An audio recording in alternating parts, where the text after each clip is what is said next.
Hi guys, it's me SB Studs, and welcome back to LEGO Set Saturdays.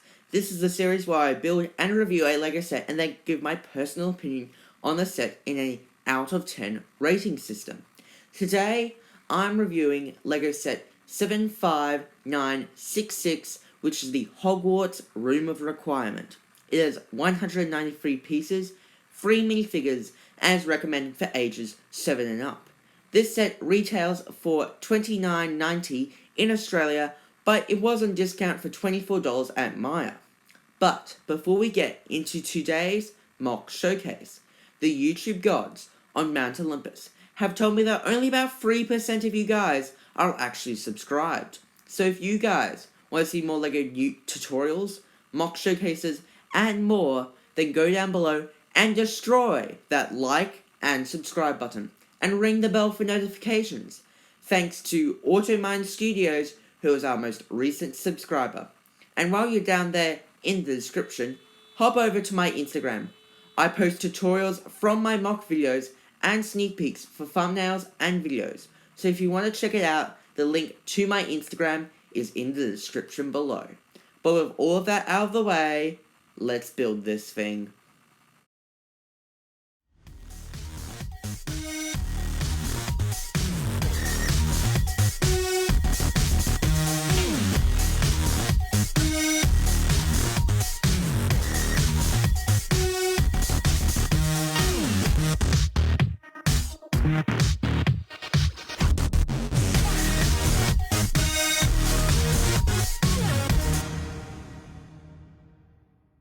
So, here's the final product. In my personal opinion, it is a really good starter set for anyone wanting to get into LEGO Harry Potter. It's on the cheaper side of LEGO sets and has some great chances for play with all the features and minifigures. And since the minifigures are probably the reason you'll buy the set, let's instead have a look at the box. Okay, so on the front of the box, in the bottom left, we have the 3 minifigures. Then we have a nice picture of the set and the 2 Patronuses, the otter and the hare. We then have the price range, set number, and set name. We then have the LEGO and Harry Potter logo. And finally, the pictures of Harry, Ron, and Hermione. Then, on one end of the box, we have a picture of the set, the LEGO logo, the set number, and then the set name in a bunch of different languages. Then we have the back of the box. This just shows you a bunch of the cool play features. So here's one that destroys Umbridge's educational decrees. You also have one up here which shows you that you have 2 sides to the set. It's not just one side. And then you also have a sliding door mechanism, which it's a bit hard to see there.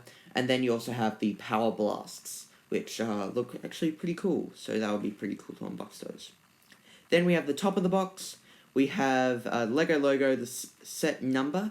We have Luna Lovegood and her Patronus.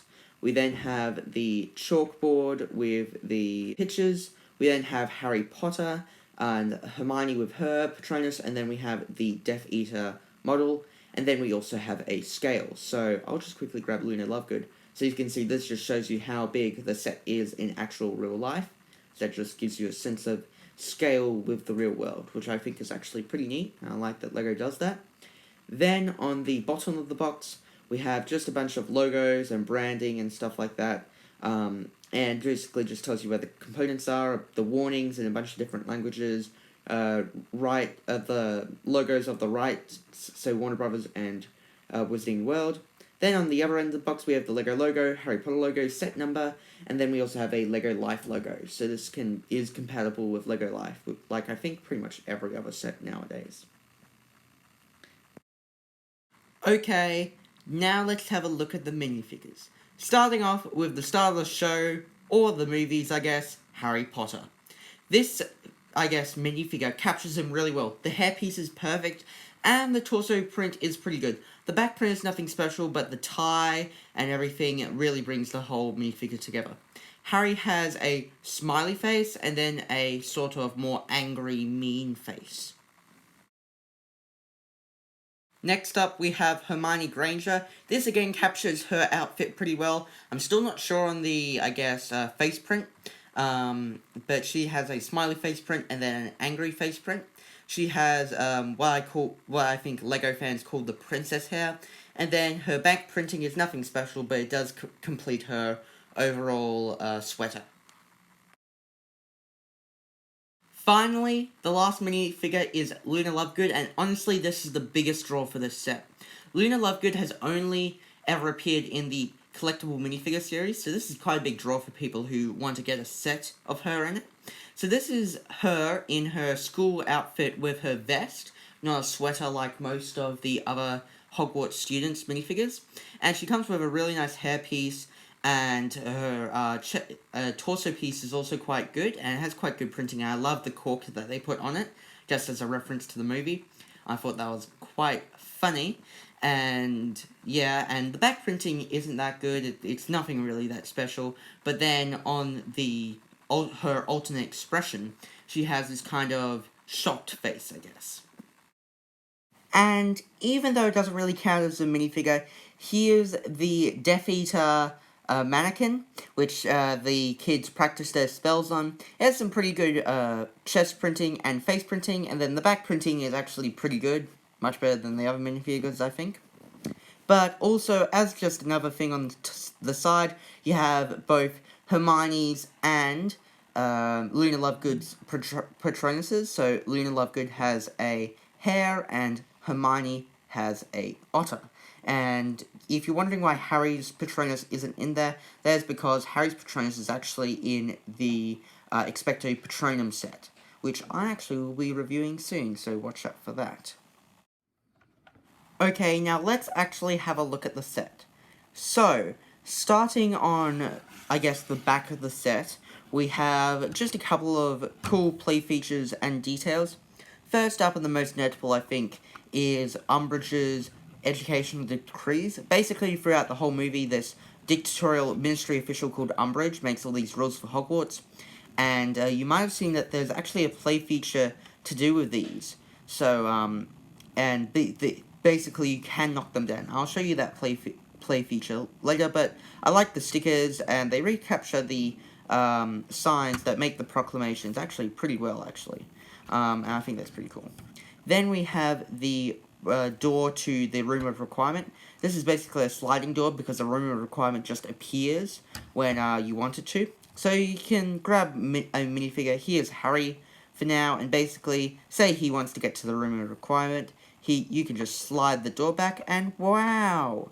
We've got a whole door that you can get your minifigure to go through. So Harry's just going to walk through. Okay, I'm just pushing him through.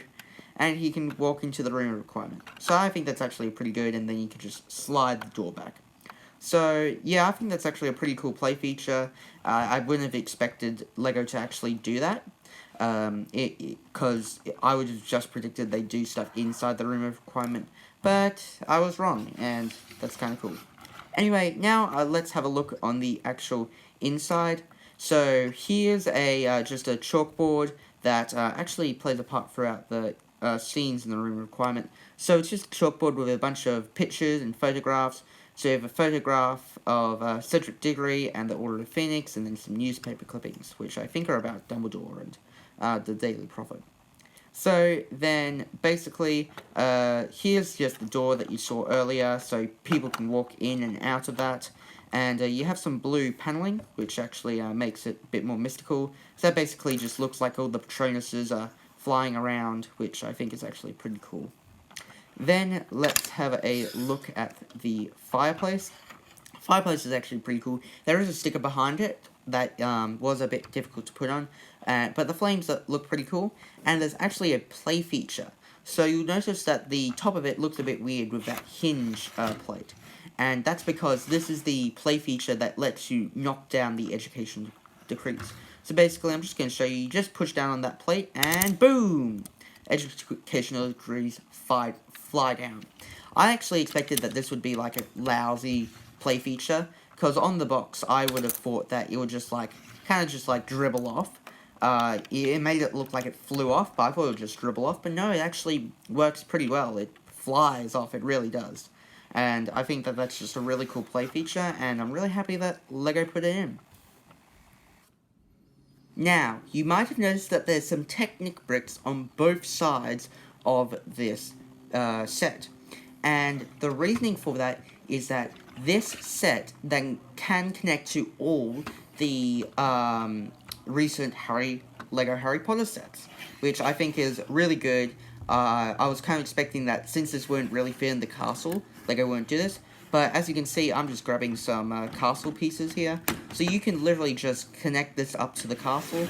And you can do it on both sides, but I think this is more accurate to do it like this. And you can just connect it up, and now it's just part of the castle. The blue does look a little bit off, unfortunately. I would have liked LEGO to cover it up, but honestly, it actually looks kind of okay, I think. And this can just add to your castle. So if you already have a couple of the sets, so maybe the Whomping Willow set, or the Great Hall, or the Clock Tower, or the Astronomy Tower, you can connect this up, and now you've got a larger castle, which I think is definitely what was needed. Also, just as a side, this didn't really fit anywhere to say, but they have these power blasts, which I think are supposed to be like Patronuses.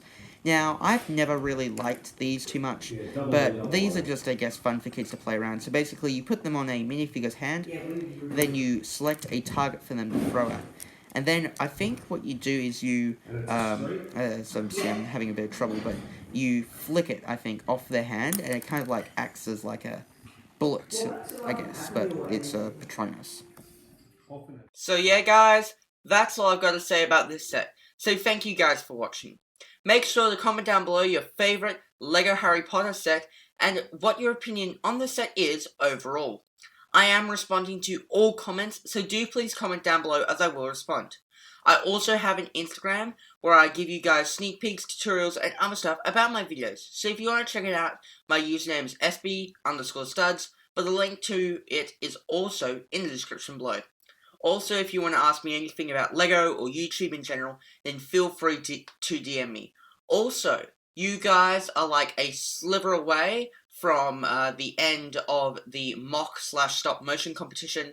So if you just want to submit your mock/stop motion, do go to the video in the description, and that will basically you can basically submit it there, and then you'll be entered into the mock/stop motion competition. So, as always, like and subscribe, and I'll see you in the next video. Sterling, out.